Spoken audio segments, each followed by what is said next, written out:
여러분들은 살아가면서 힘들고 어려울 때 그 살아갈 힘을 어디서 얻으십니까? 사람은 뭐로 살아갈 수 있을까요? 톨스토이는 사람은 사랑의 힘으로 살아간다라고 얘기하는데, 오늘 우리가 읽은 시편 18편의 말씀은 우리가 찬양했듯이 좀 잘 알려진 이제 시편입니다. 그런데 시편에 이제 종종 그 위에 우리가 그냥 지나치기 쉬운데 위에 제목이 붙어 있는 시가 있습니다. 위에 18편 앞에 이 출판사에서 붙인 게 아니라 성경이 붙어 있죠. 한번 읽어볼까요? 시작. 여호와의 종 다윗의 시, 인도자를 따라 부르는 노래. 여호와께서 다윗을 그 모든 원수들의 손에서와 사울의 손에서 건져 주신 날에 다윗이 이 노래의 말로 여호와께 아뢰어 이르되. 이 시편 18편은 사무엘하가 이제 24장까지 있는데, 다윗의 인생을 마무리하는 사무엘하 22장과 똑같습니다. 그러면 오늘 우리가 읽은 말씀이 시편 18편이 50절이니까 사무엘하 22장은 몇 절일까요? 51절입니다. 우리가 방금 읽은 제목과 같은 것이 1절입니다. 못 믿으시는 표정으로 한번 이거 확인 안 하면 평생 확인 안 할 거니까 한번 확인하겠습니다. 사무엘하 22장 앞으로 쭉 가시면 사무엘하 22장에 구약성경 501쪽, 구약성경 501쪽 사무엘하 22장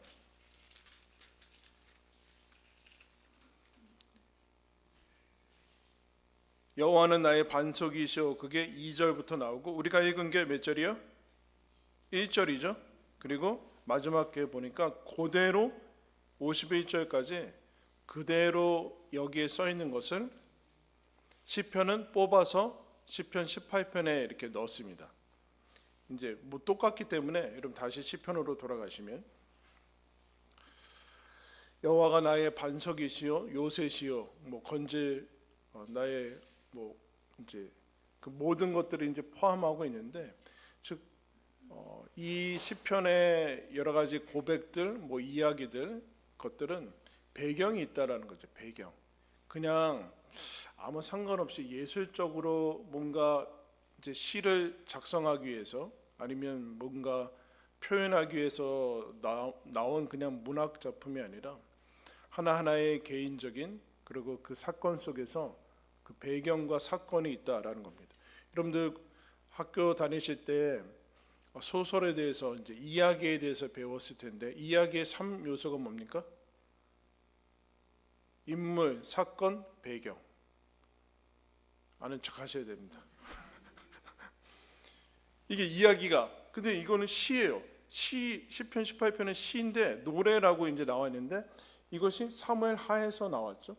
즉 사무엘하는 그동안 다윗은 군인이나 마찬가지니까 수많은 전쟁과 위험 속에서, 특별히 사울의 위험 속에서 살아남아서 왕이 되고, 인생의 마지막을 어떻게 결론을 내릴까 할 때 사무엘하 22장, 이제 마지막에 시로 쓰면서 하나님께 기도하면서 아뢰는 시가 시편 18편입니다. 즉 다윗이 이런 고백과 이 그냥 하나의 글씨, 이제 책, 기록으로 남은 그것을 둘러싼 인생이 있고, 자기를 둘러싼 하나님이 계시고, 이런 고백을 더 넘어서, 현실을 넘어서는 하나님의 일하심이 계시다라는 것을 이제 고백을 하고 있습니다.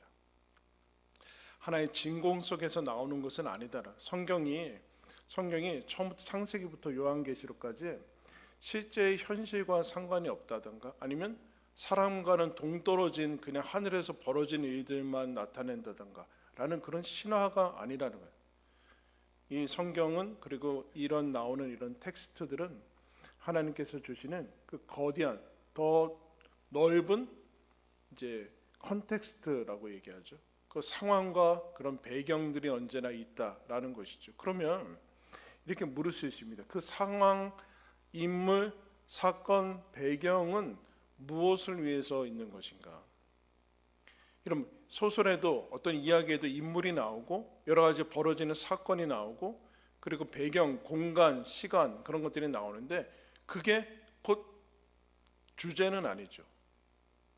그 모든 것을 사용해서 얘기하고자 하는 주제가 있다라는 텍스트가 있다라는 텍스트가 그것을 이제 다윗이 고백을 하는데 그냥 텍스트만 여기는 나오죠. 그런데 그 배경이 무엇인가?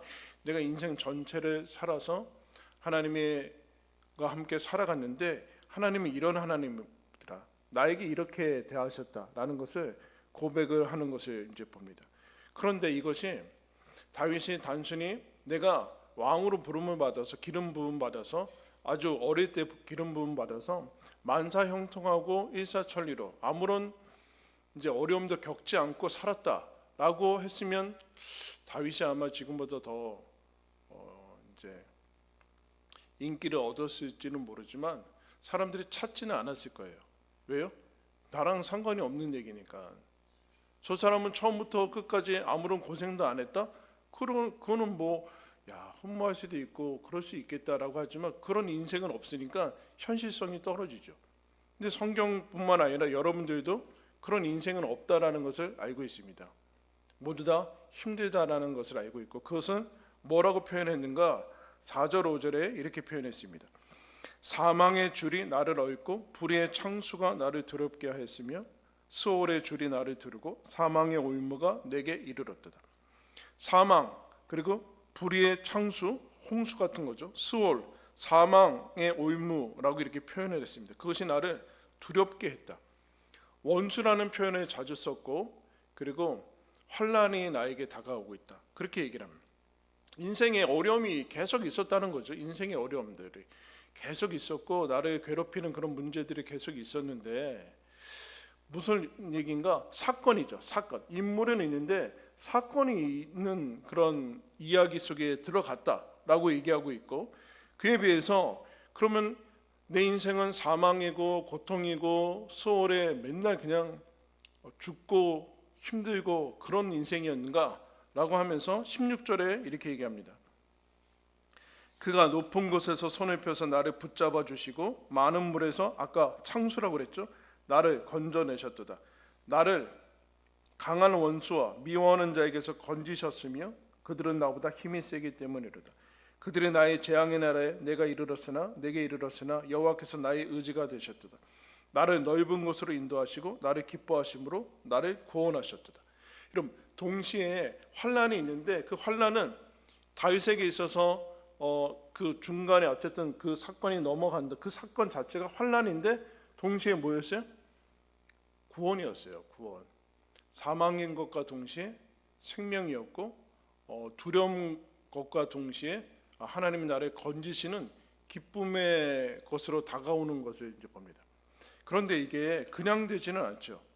하나님이 건져내시고 구원하시고 똑같은 사건이 일어났는데 분명히 내가 볼 때는 원수가 그리고 사망과 수월이 다가오는데 그런데 하나님 앞에 있을 때 그것은 구원의 기쁨이 되었고 하나님의 은혜가 임한 사건인 것을 봅니다. 동일한 사건을 다르게 해석하고 있는 것을 보게 됩니다. 이게 여러분 쉬우면서 이제 어렵습니다. 그 사이에 이 사망과 구원 사이에 뭐가 있었는가? 3절에 이렇게 얘기합니다. 내가 찬송받으실 여호와께 아뢰리니 내 원수들에게서 구원을 얻으리로다. 6절에 내가 환난 중에서 여호와께 아뢰며 나의 하나님께 부르짖었더니 그가 그의 성전에서 내 소리를 들으시며 그의 앞에서 나의 부르짖음이 그의 귀에 들렸도다. 그냥 직관적으로는 사망이고 수월인데 그것을 받고 하나님 앞에 부르짖고 환난 중에가 아니라 성전 안에서 성전 중에서 그리고 원수 앞이 아니라 하나님 앞에서 라는 이 사이가 있어서 그 다음에 이제 응답되어지고 건져내시고 인도하시는 것을 이제 경험하는 것을 이제 봅니다. 여러분 오늘 말씀을 접어두시고 창세기 3장을 한번 피겠습니다.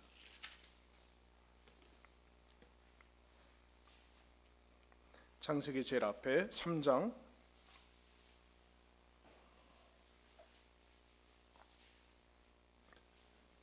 3장 6절 다 같이 읽겠습니다. 시작. 여자가 그 나무를 본즉 먹음직도 하고 보암직도 하고.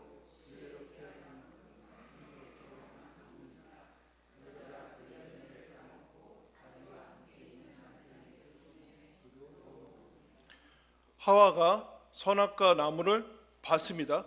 본즉 그 다음에 어떻게 행동했어요? 뒷부분에 자기도 그 열매를 따서 먹고 남편인 아담에게도 줬다. 행동이죠. 보고 그 나무를 보고 행동을 했어요. 여러분, 그런데 그 사이가 있죠. 보고 감각하고 보고 듣고 하는 그런 감각과 행동 사이에 뭐가 있습니까? 먹음직도 하고 보암직도 하고 지혜롭게 할 만큼 탐스럽게 했다라는 게 이 사이죠. 봤는데 여태까지는 그런 생각이 안 들었어요, 여러분. 여태까지는 그런 생각이 안 들었다니까요. 이거 어디서 나왔는가? 여러분, 그 앞에 창세기 2장 12절에 1장 12절에 하나님이 이렇게 얘기합니다. 땅이 풀과 각기 종류대로 씨 맺는 채소와 각기 종류대로 씨 가진 열매 맺는 나무를 내니 하나님이 보시기에 좋았더라, 아름다웠더라 라고 얘기하고 있는데, 다시 이 아담과 이제 하와는 그것을 보고 보암직도 하고 많아져요. 아름다울 뿐만 아니라 보시기에 심히 좋은 열매는 맞는데 지혜롭게 할 만큼 탐스럽게 보였다라고 얘기하고 있어요. 여러분, 이거는 그 눈을 얘기하는 것이 아니죠. 그러니까 내가 보고 듣고 하는 이 내가 그 어떤 것을 행동하는 그 사이에는 그냥 봐서 행했다라는 게 아니라 가운데가 변했어요. 다르게 보고 있다는, 다르게 해석하고 있는 거죠. 그 왜 그러는가? 바로 앞에 이 말을 들었기 때문에 그렇습니다. 너희가 그것을 먹는 날에는 3장 5절에 하나님과 같이 너희 눈이 밝아져 하나님과 같이 선악을 알 줄 하나님이 아심이라. 무슨 얘기일까요? 그 전에는 하나님이 지으신 모든 것이 선하고 보시기에 좋아서 선악과는 하나님 말씀을 들었을 때는 선악과는 그냥 이제 먹으면 안 되는 나무가 전부였습니다. 그런데 사탄이 말을 들으니까 두 개의 말이 왔어요. 저거 먹으면 하나님과 같이 될 수 있구나. 그 얘기를 들은 다음에 다른 출처가 생긴 거죠. 하와한테 내가 어떤 것을 행동할 수 있는 근거와 출처, 다른 음성이 생겼어요. 저거 먹으면 지혜롭게 될지도 모른다라는 것으로, 그것을 듣고서 그러자 그냥 보이지 않죠. 탐스럽게 할 만큼 저것을 먹으면 내가 지혜롭게 되겠다라는 생각을 가지게 됩니다. 즉 행동과, 우리가 사회에서도 그래요, 여러분. 내가 어떤 것을 감각하고 자극과 반응 사이에는 그 사이가 있다. 자극과 반응 사이에는 기계적이지 않고 그 가운데 가치관이나 경험이나 그 모든 것들이 있는데, 더 중요한 것은 내가 어떤 근거를, 내 어떤 음성의 출처를 가지고 있느냐예요. 하나님의 음성의 출처를 가지고 있느냐, 아니면 다른 출처를 가지고 있느냐. 이렇게 해도 돼 라고 하면은 그 음성을 따르게 돼 있어요. 자동적인 거는 없어요. 자동적이 됐다라는 것은 워낙 그것이 습관화돼서 이제 생각하지도 않고 그냥 한다라는 것이지, 무의식은 결국엔 습관이 됐다는 것이죠. 왜 이 얘기를 하는가? 아까 다윗이 원수들이 다가오면서 환난과 수월과 사망의 줄이라고 하는데, 뒤에는 구원과 인도하심과 하나님의 나라를 구원해 내셨다라고 얘기하고 있어요. 어떻게 됐을까요? 환난이 닥쳐왔을 때 그것을 어떻게 해석하느냐? 하나님을 붙들고 하나님 계시다. 이 모든 것을 이제 통치하시고 다스리고 계시고 알고 계시는 하나님이 계시다라는 것을 믿고 주님을 힘으로 삼을 때만이 그것은 이것은 구원의 사건이다. 나를 넘어뜨리려고 하는 사건이 아니다. 여기에서 오히려 이제 벗어나는 거, 우리가 이제 하나님이 주신 이제 그 다시 시편을 가면 우리에게는 환난이나 어려움들이나 그런 것들이 사건이 다가올 때 즉각적인 반응은 뭐냐면은 빨리 이것을 벗어나는 거예요. 그 고통에서 빨리 벗어나고 질병이 있으면 빨리 낫고 하는 것밖에 없는데, 하나님이 그것은 하나의 이제 응답일 수는 있지만 최선의 방법은 아닐 수 있다. 그래서 하나님이 질병이 걸린 다음에 안 낫게 하시는 수도 있어요. 어려움들이 계속될 수도 있어요. 왜요? 어려움이나 환난이나 그런 것은 하나의 사인이거든요. 하나의 사인이고 초대장인데, 그거 알아듣지 못하면 알아들을 때까지 하나님이 계속 사인을 주실 것이고, 그것을 통해서 알아듣는 것은 무엇인가? 다윗이 인생을 통해서 이걸 경험하죠. 어떤 환난이 있고 사울이, 나는 왕으로 기름 부음 받았는데 왕인 사울이 죽이려고 하는데 이것을 해결할 수가 없어요. 하나님이 세우신 왕인데 그 왕이 나를 죽이려고 해. 그럼 이거 어떻게 해결을 해야 돼? 내가 이 왕을 죽일 수도 없고, 그럼 이 도망다니면서 계속 지명수배자로 목숨의 위협을 가지고 가는 게 하나님의 뜻이에요. 이게 어렵죠, 여러분, 받아들이기가. 그런데 하나님이 뭐라고 합니까? 그 환난을 통해서 내가 너를 빚을 거다. 이 환난의 메시지는 이거 너 혼자 감당할 수 없다는 것 아니냐? 언제나 여러분, 환난이란 것이 뭡니까? 내가 쉽게 할 수 있는 것은 환난이 아니에요. 그죠? 내가 쉽게 할 수 있는 건 환난이 아니라 언제나 내 한계와 내 실력을 넘어서는 게 환난이에요. 그러니까 늘 힘들죠. 늘 힘들어요. 그 환난이 올 때 이것은 너 혼자 하라는 뜻이 아니다라는 게 사실은 1차적인 메시지예요. 너 주의를 들고 너 힘으로 이거 해결하지 말고 하나님에게 나와야 된다. 하나님에게 오라는 하나님 인식을 하라. 눈을 돌려라. 주의를 환기해라 라는 뜻입니다. 그래서 언제나 이스라엘이 건강할 때는 약했을 때예요. 신기하게. 왜요? 그때는 자기 힘을 의지하지 않거든요. 없으니까. 자기 힘을 가질 만한 것이 없으니까. 그때 하나님을 의지해서 이 문제들을 풀어나가죠. 문제는 문제인데 이게 구원의 사건으로 바뀌는 거예요. 그런데 신기하게도 자기 힘을 가지고 어떤 것들이 주어진 하나님의 선물을 하나님과 같이 이제 의지하기 시작할 때 이 사건들은 멀쩡한, 환난도 아닌 멀쩡한 사건에서 이들은 넘어지게 됩니다. 그래서 하나님께서 이 환난은 표적이고 사인이고 너 혼자 이것을 해결하라는 것이 아니고 하나님을 향해서 눈을 들어라. 인생이 혼자가 아니라 너를 둘러싸고 있는 더 큰 틀이 있다라는 그 주의를 환기시키는 건데, 그래서 하나님께 기도하고 하나님을 인식하자 무슨 일이 일어나는가? 7절부터 보겠습니다. 시편 18편 7절. 이에 내가 하나님께 기도했더니 그가 귀를 들으시고 땅이 진동하고 산들의 터도 요동하였으니 그의 진노로 말미암음이라.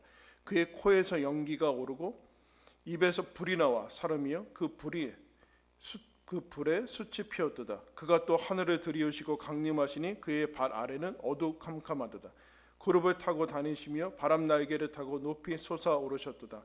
그가 흑암을 그의 숨는 곳으로 삼으사 장막같이 자기를 두르게 하시며 곧 물의 흑암과 공중의 빽빽한 구름으로 그리하시도다.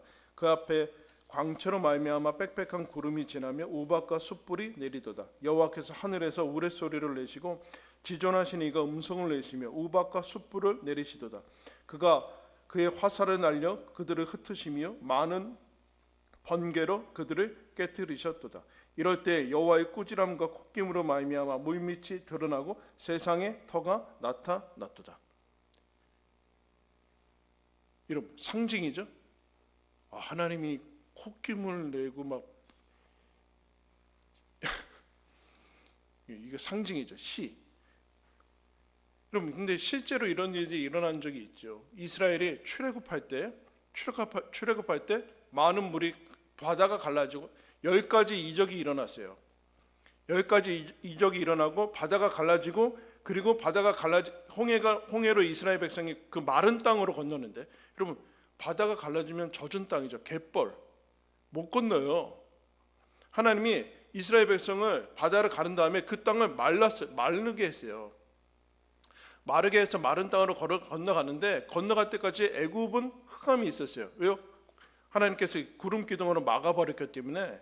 그래서 구름 기둥이 일어나고 불 기둥이 일어나고 계속해서 그런 일이 일어나고 그 다음에 닫히고 하나의 상징이죠. 하나님께 내가 기도했더니 이스라엘 백성이 이미 경험했던 그 경험이 다윗의 경험으로 와서 하나님이 그때 뭐 기도 안 했을지도 모르는데 그때 비가 오더라. 그때 우박이 치고 그때 날씨가 바뀌고 그때 바람이 불어서 전세가 바뀌더라. 내가 하나님 앞에 이 감당할 수 없는 이 원수들과 싸울 때 그때 하나님께서 우리와 의지와 우리의 힘과 상관없이 그들을 혼자 혼비백산해서 떠나더라. 비가 내리고 눈이 내리고 갑자기 우박이 치고 번개가 치고 물결이 막 돌고 마르고 그렇게 하더라. 무슨 얘기일까요? 하나님이 우리가 기도하고 하나님께서 우리를 사랑하신 그 기도의 응답에 뭘 하시는가 한번 따라하겠습니다. 우주를 동원하신다. 하나님이 우주를 동원하세요. 다윗이 기도할 때 하나님이 천지와 뭐 바다와 구름과 뭐 모든 것을 동원해서 다윗에게 응답하고 계시는 것을 이미 이스라엘 백성이 출애굽할 때 경험을 했고 다윗의 인생 전체에 내가 그때 사울에게 쫓겨서 죽음의 위험을 당할 때 그때 내 눈앞에 보인 그 동굴이 우연이 아니다. 하나님이 숨으라고 주신 동굴이다. 여기 나오지 않습니까? 내가 피할 바위시다. 반석이 여러분 뭡니까? 반석이 뭐 무슨 의미가 있어요? 그런데 하나님이 거기에 반석이 있고 이스라엘은 반석에서 물을 마셨고 구름기둥이 있었고 여러분 불기둥이 있었다. 우리는 평상시 아무런 환난이 없는 평상시 그래서 환난이 닥치면 기도의 제목은 다시 평상시로 돌아가는 건데 그러면 이 환난은 무의미한 거죠. 본전으로 돌아가는 거 아니에요. 평상시로 회개하는 거니까. 그러니까 이 환난은 없으면 좋은 것이고 무의미한 것이고 우리 삶에 아주 불필요한 것으로 생각되는데 그렇지 않고 하나님이 뭐라고 얘기하시는가? 그냥 원래 본전으로 가는 거 아니다. 이 환난이 일을 할 것이다. 구원의 일을 할 것이다. 진전이 있을 것이다. 진전이 있을 것이다. 그런데 그 진전의 의미는 환난이 닥쳤을 때 어떤 사건이든 간에 진전을 하고 발전을 하고 이것이 빚어지기 위해서는 무엇이 필요한가? 네가 힘을 다해서 뭐 성공한다든가 그런 게 아니라 하나님이 있어야 된다. 하나님이 있을 때만에 하나님 유무, 환난의 유무는 여러분 차이가 없어요. 어느 인생한테 가서 물어보세요. 환난이 없는지. 그래서 여러분 세상에서 최고의 내린 결론은 뭡니까? 인생은 고해다. 정직한 표현이죠, 여러분. 인생은 힘들어요, 여러분. 힘들어. 우리나라가 여러분 예전보다 우리 어르신들 알겠지만 잘 살게 되지 않았습니까? 경제적으로? 그죠? 아닌가? 니들이 옛날에 아냐? 이때 되면 다 연탄 날르고 연탄 자다가 일어나서 갈고 연탄 가스 마시고 꺼지면 번개탄 사와야 되고 막 위대한 발명 번개탄 그걸 아냐? 막 그런데 근데 여러분 어때요? 경제적으로 잘 사는데 우리 애들부터 죽어나가고 있어요. 애들 때부터 힘들어요. 차라리 못 산 나라는 애들부터는 그렇게 안 그러거든요. 애들 때부터 막 죽어나가. 인생은 고통이다. 이게 얼마나 정직하고 여러분 이제 철학적이고 실존적인 그런 고백입니까? 그런데 여러분 하나님 없으면 이게 최선이에요. 왜요? 환난이 있거든요. 환난이 있고 없고의 문제가 아니에요. 그런데 우리는 환난이 없으려면 내가 경제력과 힘과 뭐 물리력과 무슨 뭐 권력을 좀 가지면 이 환난에서 조금 더 면제될 수 있다라고 알고 있어요. 그 우리가 경험을 하죠. 경제력이 있고 어떤 뭐 내일 시험 보는데 뭐 학력이 있고 그러면 이 환난에서 조금 면제가 되고 조금 쉬운 것 같아요. 그래도 면제는 안 돼요, 여러분. 면제가 안 돼요. 똑똑하면 뭐 안 아픕니까? 이게 면제가 안 돼요. 그러면 우리는 생각을 해야 되는데 이게 환난의 유무 뭐 정도 차이를 특정하는 데서 해결이 되지 않구나. 어디서 측정이 되는가? 하나님이 있어요. 환난의 유무로는 해결이 안 돼요. 그거는 해결할 수 없어요. 근데 세상은 자꾸 환난의 유무를 이걸 가지면 환난이 없어지고 한다고 착각하게 만드는데, 하나님이 있을 때만 이 환난의 사건이 구원의 사건이 되고 부활이 일어나고 하나님의 천지를 움직이시고 그 환난을 통해서 우리는 하나님의 사람들이 되어가는 것을 봅니다. 그래서 다윗이 뭐라고 고백하는가? 2절에 여호와는 나의 반석이시요 나의 요새시요 나를 건지시는 이시요 나의 하나님이시요 내가 그 안에 피할 나의 바위시요 나의 방패시요 나의 구원의 뿌리시요 나의 산성이시로다. 이건 무슨 뜻일까요? 다윗은 군인이었어요. 자기 일상의 언어를 표현한 거예요. 일상의 언어로. 이건 무슨 신학적인 언어도 아니고 자기가 늘 경험했던 일상의 언어, 일상의 언어로 풀어나고, 하나님이 여러분들은 하면 모를까요? 뭐로 표현할 거예요? 그냥 내 일상에서 하나님이 이런 하나님이구나. 나와 동떨어진 저기 하늘에서 계셔서 그냥 무슨 시를, 여러분 무슨 시를 씁니까? 에? 근데 그 시가 표현될 수밖에 없는 그 내 일상의 모습들, 인생의 노래를 만들어내고 있어요. 그래서 이 하나님을 통해서 인생을 살고 다윗의 결론으로 내린 것은 나가 아니라 세상 사람들은 나밖에 없는데 하나님 안에 나를 발견하게 돼요. 하나님 안에서의 나밖에 없고 내가 어떻게 편하게 살고 잘 살고 그게 아니라 이제 하나님 안에 나를 둘러싸고 있는 더 큰 현실, 더 큰 배경. 내가 전부인 줄 알았는데, 내가 뭘 하고 안 하고가 인생이 결정될 줄 알았는데 그렇지 않고 하나님이 나를 품고 계시더라. 그래서 19절에 이렇게 얘기하고 있어요. 나를 기뻐하심으로 나를 구원하신다. 하나님이 나를 구원하신다. 하나님이 우주를 창조하시고 나를 위해서 못할 것 없다. 어떻게 확증했습니까? 내가 널 위해서 내 아들을 보냈다. 못할 게 없다. 나는 널 위해서 뭘 아끼겠느냐. 아들을 줬다. 아들을. 나만 위해서 준 거 아니잖아요. 그렇지 않다니까요, 여러분. 내가 구원받기 위해서는 예수님의 세포 하나만 죽어서 되는 게 아니라 예수님이 죽어 나가야 돼요. 예수님이 한 명 건지기 위해서는. 나만 위해서 온 거 아니잖아. 너 혼자라도 왔다. 그 얘기하는 거 아니에요. 그 얘기. 너 혼자라도 왔다. 삼위일체 하나님이 성부, 성자, 성령 하나님이 날 위해서, 나의 구원을 위해서 동원이 되고 있어요. 그 현실을 너희들이 지금 살아가고 있는 것이다. 그런데 우리는 밋밋하고 어렵고 힘들고 두렵고 하는 인생을 살아갑니다. 괜찮다. 내가 너희들을 위해서 우주를 움직이고 있고 인류 역사를 움직이고 있다. 내 안에, 하나님 안에 나를 발견하고 그 다음에 드디어 인생의 다윗의 결론은 이렇게 내리고 있습니다. 1절에 우리 다 같이 한번 읽겠습니다. 시작. 나의 힘이신 여호와여 내가 주를 사랑하나이다. 여러분 이게 결론이죠. 앞에 있어요. 앞에. 그런데 이것은 인생의 마지막에 쓰고 있어요. 즉 내가 하나님을 의지하면서 살아온 결과 하나님이 내 힘이더라. 수많은 사망의 사건 속에서, 부침 속에서, 두려움의 인생 속에서, 어떻게 될지 모를 것 같은 그런 인생 속에서, 불확실한 미래 속에서 살아보니까 하나님이 내 힘이시고 내가 하나님을 사랑하는 것이 인생의 유일한 힘이더라. 그렇게 고백하고 있습니다. 하나님 안에서의 나를 발견하면은 나의 하나님을 발견해요. 이게 나의 하나님이구나. 출애굽한 사람들의 하나님이 아니라 내 하나님이고, 이 시편이 여기 써 있는 이유는, 여러분 사무엘 하에서 뚝 띄어가지고 시편 18편에 넣은 이유는 시간과 공간을 초월해서 저와 여러분의 하나님이 동일하게 일하시겠다.